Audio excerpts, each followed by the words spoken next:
Well, hey, you staffers. Just want to give you a few quick things to think about.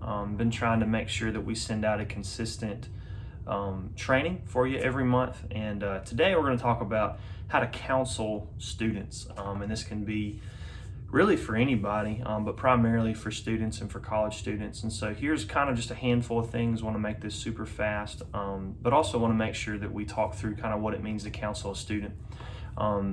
And so the reason I'm bringing this up is students are going to bring to you deep things about their life because you're plugged in with them, and this is a really good thing. Like, this is a really good opportunity for us to spend time with them, to talk to them, to create relationships with them, and really just to be helpful to them. But one of the things is sometimes when you have these conversations, they can bring up things that require further attention. And so we're going to talk about kind of two aspects of this.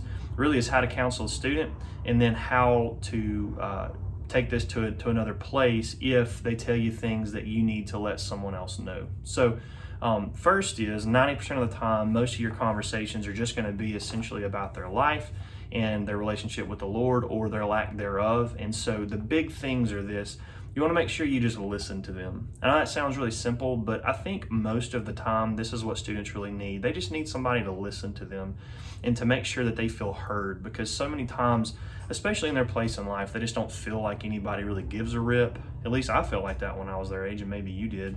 But they need somebody just to listen to them, to love them, and to really even repeat back to them things that they're saying, to let them know that you actually are paying attention to what they're saying. And this can be for anybody who's talking to a student one-on-one. Always make sure you're listening to them. Another thing is to affirm their emotions. Like, for instance, if a student is talking to you about how their parents got divorced and they're really just struggling with the fallout of that, and they just say, look, I'm just sad, or I'm upset. Like, you can say, you're not crazy for feeling that way. Like, that's an appropriate response. Like, it's okay to be upset about that. Just kind of walk them through what that looks like and what that means, and to make sure that you're always willing to hear what they say, and also just to let them know that what they're feeling is normal and they shouldn't feel crazy for feeling that way. I think that's always helpful. And then the last thing is this, as far as that goes, is after you listen and you affirm, is make sure you always pray for them. Make sure that when you close that conversation out, that you pray for them and you remember the things they talked about, and include that into your prayer. And I'm not trying to insult anybody's intelligence with this. I know that these are pretty simple, but at the same time, I think it's a good reminder of the different ways in which we should talk to students. So that's kind of the big category. Is most of the time you're going to be talking to a student, that's kind of going to be the category, is you listen to them, you affirm what they say, and you pray for them.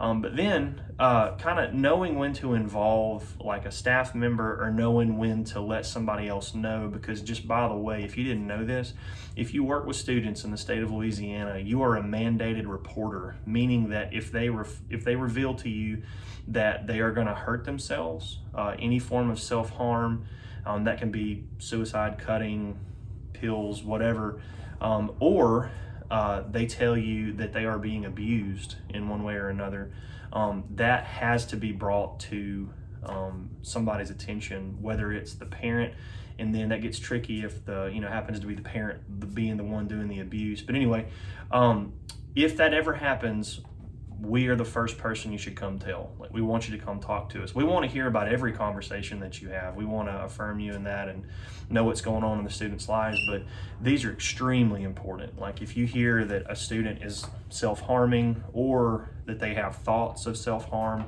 or if they're being abused in any way, then we have to know that, because we have to take care of that.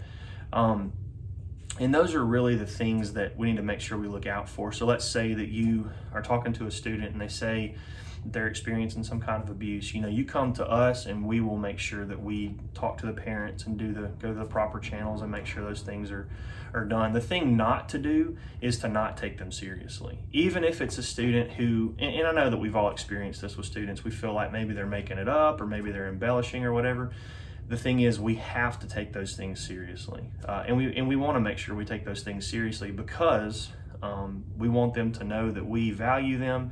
We don't want any harm to happen to them, and if something is currently happening, we want to make sure that we bring that to the proper attention of the proper people, meaning the authorities, their parents, whoever it is that needs to be involved. And so if you ever have any questions, we want to make sure we're helpful. I know that it's not often that we encounter stuff like that, but it's good for us to be prepared, and we're a team, and so we want to hear those things. I want to hear the good conversations, the bad conversations, and we want to hear them all because we want to know about what's happened in the lives of our students. And I just want to thank you for the conversations that you have and the way that y'all plug in with them.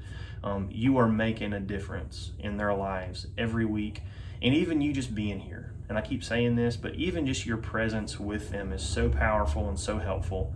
Couldn't be more thankful for you guys. I love you. Hope you have a great week, and we'll see you next time.